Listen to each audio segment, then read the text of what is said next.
Hey guys, it's Rob from Team Newt here. Here today with Dave with a kind of unique e-hero deck. Dave, if you want to start taking us through. Yeah, so towards the end of the format, I decided to play around with other decks because I've already got my Heroes invite and I just wanted to play about a bit. So I came across Heroes and I've worked on them a little bit, and so far this is the best build I've come up with so far. So to start, we have 3 Shadow Mists, the key card in the deck.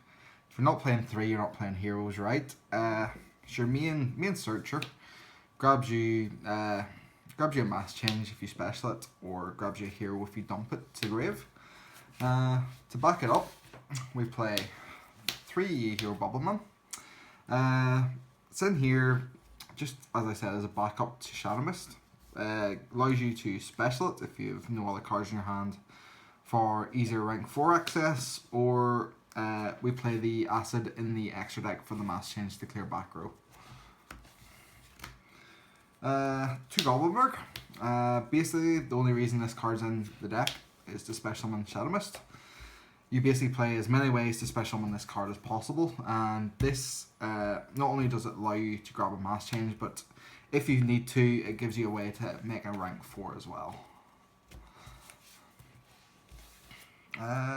2 Summoner Monk. Basically the same idea as Goblinberg, a way to grab Shadow Mist out of the deck and make a rank 4 or make Dark Claw if you need to. 2 Maxi. Before the ban list hit, I was playing triple Upstart, so I needed a way to consistently draw cards, and with the way the format is now, with Burning Abyss and Cosmo, I find that Maxi is the best way to allow me to draw cards. Plus it makes the deck more consistent. The 1 Remelio. Now, this was advice from another teammate, Brandon. We felt that by playing Remelio and I think it's 3 to 4 hole cards, I can't remember off the top of my head now, it allows the deck to become even more stunned than it already is, and allows you to make stronger boards with Dark Claw as well. So just noticing in the monsters there, no alias. There is no alias right now because I'm quite happy with the monster lineup itself, but maybe in future as another Shadow Mist target, maybe. So it is possible, but then a problem I found with alias was I would have to play the light masked hero in the extra deck when the room's already tight. So onto the spells. We play Triple E-Call and the Singular Rhoda. Basically, just ways of searching the heroes out of the deck. The Rhoda itself also grabs Goblinberg if you already have your Shadow Mist or your Bubbleman, so allows you, again, rank 4 access. If you could play more than the one of these, then you obviously would play like 3. 3E, a hero lives. Yes, the cost is heavy, paying half your life points, but any way of getting a special summoned Shadow Mist turn 1, you need to play it. The only problem is the fact that the half life points is a cost. So if they have a warning, they have a warning, and you're all but lose the game on that. Triple mass change and the singular mass charge. Mass change, yeah, you play 3 or you don't play mass heroes, simple as. The mass charge, I found that I was using my 3 mass change way too quickly. Maybe it's my personal playstyle, I don't know. But having the ability to make a more recursive play by bringing a Shadow Mist or a Bubbleman back and a mass change, it allowed me to advance the game state a bit more, to the point where I might put a second of these in, but I'm not sure yet. 2 MST. I don't play Twin Twister because I don't want to discard my Shadow Mists or my Bubbleman or any of my other monsters. So I needed some form of back row destruction to. So we played this.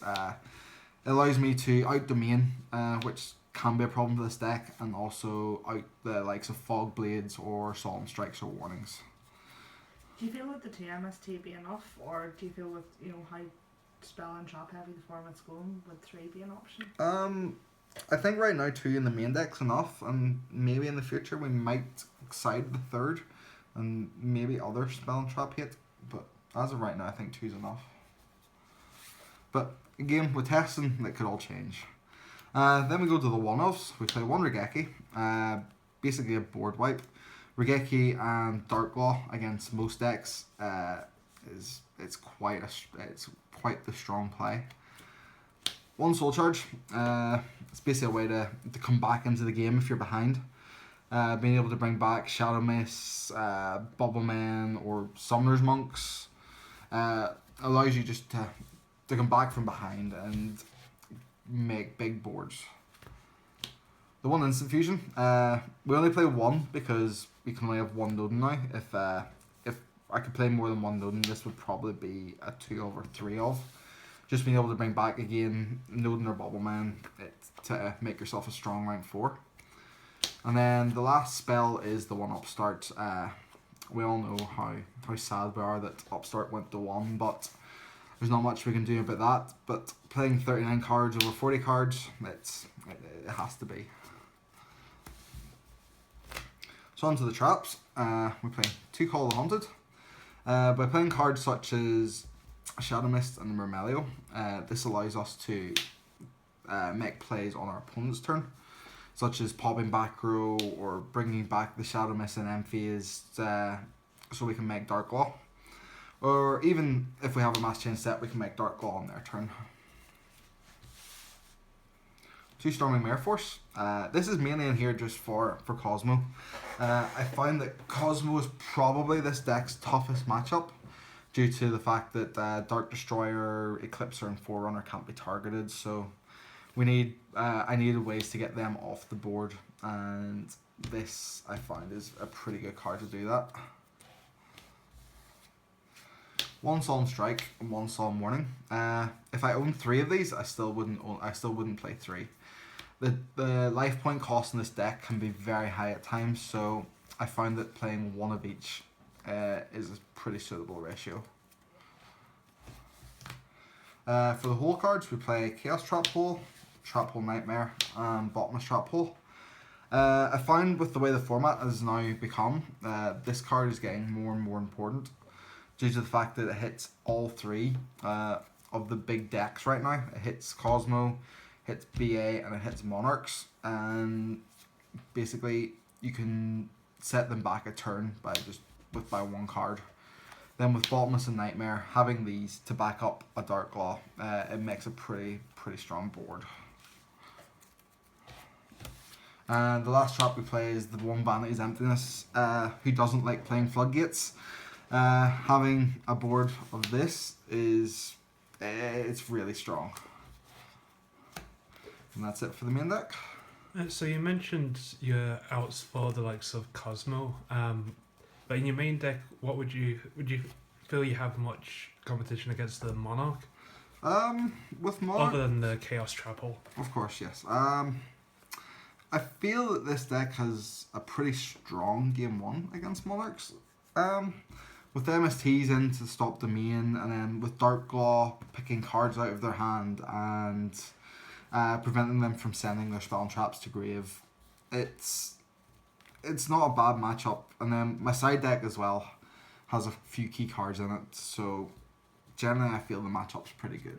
So just talking about Monarchs there, because there's now 2 builds of it, the Exceed and the Domain, Yes. do you feel you'd be stronger against the Exceed because Darklaw vanishes? I would say so, yes. Basically, from what I found with the XYZ Monarch build, they rely a lot on their Prime Monarch, so getting it banished as soon as is pretty much key to beating that deck. Okay, well, let's take a look at the extra deck. Alright, the extra deck is pretty standard mostly. Triple Darklaw. It's the main boss of the deck. If you're not playing 3, you shouldn't play this deck. Pretty good against most of the meta right now. Against BA, if you're able to make this turn 1, pretty much sets them back as hard as can be. Next 2 we play is the 2 Anki. basically the backup to the Dark Law in case it isn't strong enough to beat over monsters. Having this to be able to beat over a monster, grab a mass change, and then go straight back into Dark Law. It's really strong play, and it also promotes more OTKs within the deck. And then the last hero we play is Acid. Basically, it's in here for heavy back row decks. I very rarely make this card, but it's there just in case we ever need it. Then the one Nodin, because we play the one instant fusion. Having instant access into a rank 4, too good. This card deserves to go to 1. Then we on to the rank 4s. We play one Rafflesia. You play the whole cards, so if you can't make Dark Law turn 1, Rafflesia is another strong play. Diamond Direwolf. This only has just gone into my extra deck because within testing I found that being able to clear your own board while clearing a back row of your opponents allows you to make a stronger Hero Lives play, so it advances your game state. One Castell, outs to Floodgates, outs to beaters that we can't get over, just a generic good level 4, or rank 4, sorry. One Dweller, good against Monarchs, good against Burning Abyss, and in a sense as well, sometimes good against Cosmo, so why not have it in there. One Cairn Gorgon, basically its only in here is to protect the Dark Law. With now I've seen that the Phantom Knight BA deck is playing triple Farfa, you need ways to protect your Dark Law from it, so being able to swap to change the Farfa to one of their monsters is pretty good. Like one Arm Gomniad, we play this because we play Soul Charge. I've only made this once and it was pretty stupid whenever you make it. If you're able to make this against Cosmo into their big board and you're with 5 materials, you set them back to no end and it's really hard for them to come back.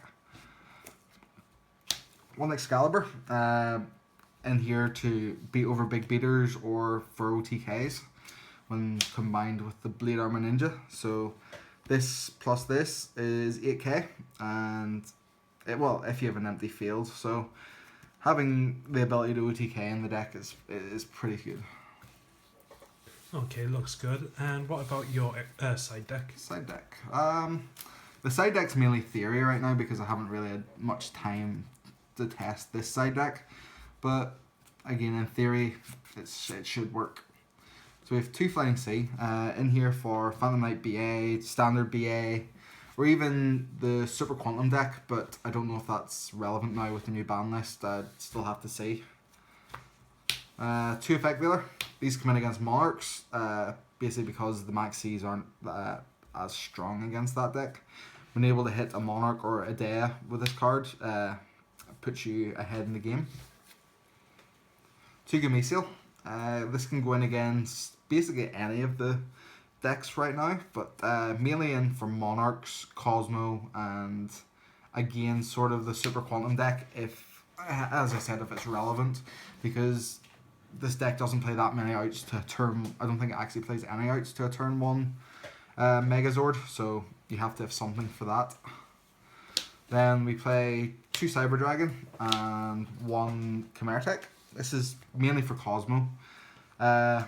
If they are stupid enough to leave big boards, then I'm just going to punish them with it. Which they deserve.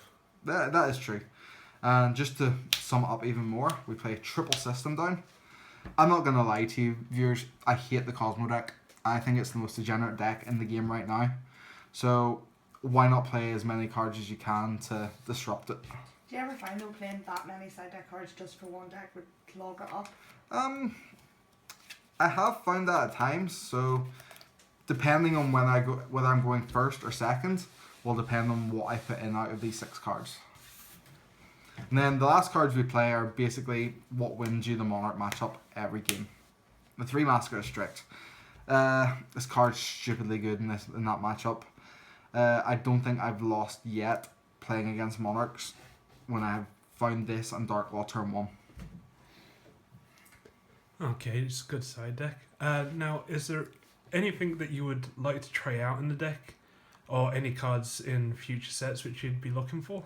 Um, I've seen a couple of ideas floating about while I've been researching the deck. There's the new card that's coming out, Card of Demise. I find that it could be, you could sort of play it when you clear your hands, so it gives you more cards. Or there's the new Pot card. I can't remember. It's Pot of Cupidity, I think it's called.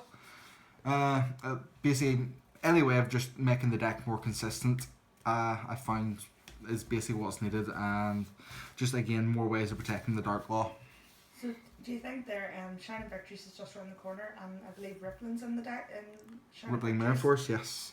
Would Storming straight out? Yes, that would be an instant change. The Rippling Mirror Force is such a good card. I think it's going to be quite an expensive card coming out, depending. I know the rarity hasn't been confirmed yet, but I think if you're not playing Rippling Mirror Force come post Shining Victories, then you're doing something wrong. So it could be a game changer with that deck. It'll be a game changer with any deck, I find. I think most decks you'll find will play Rippling because of how good it is. So against the current meta, what actually do you think this is doing really good at the moment? From testing, I seen it was quite decent against Phantom Knights.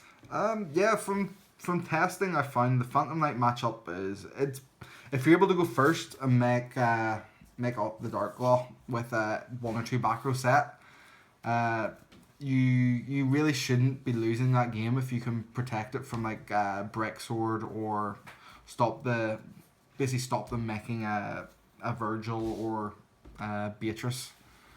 The Cosmo matchup is, as I said in the profile, is probably the hardest matchup of the whole lot because of their unkillable ships, which I'm not going to go into anymore. I think you all know my point of view on that.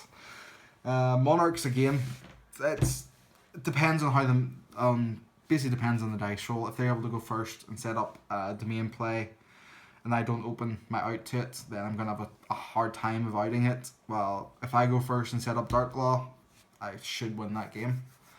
Trying to think, is there anything else? Mermails, I know, floating about still. This card just wrecks Mermails because they can't discard some of their big guys. Is there any other decks people can think of? So you've got Monarchs, which I know you're pretty confident on. So is Cosmo really the only one that you're sort of... Cosmo's the one I'm worried about the most. Basically, thanks to Gold Series, the deck has now become accessible to everyone, so I'm not going to really go into any much further about that, so... Dave loves the Cosmo. Yes. His favourite deck. Having so many Cosmo decks about is such an enjoyable experience. Right, well, thanks very much, Dave, for showing us your Hero Furio. No problem. And that's a wrap for today. So, this is Team Newtier signing off. So guys, don't forget to like, comment and subscribe. Peace.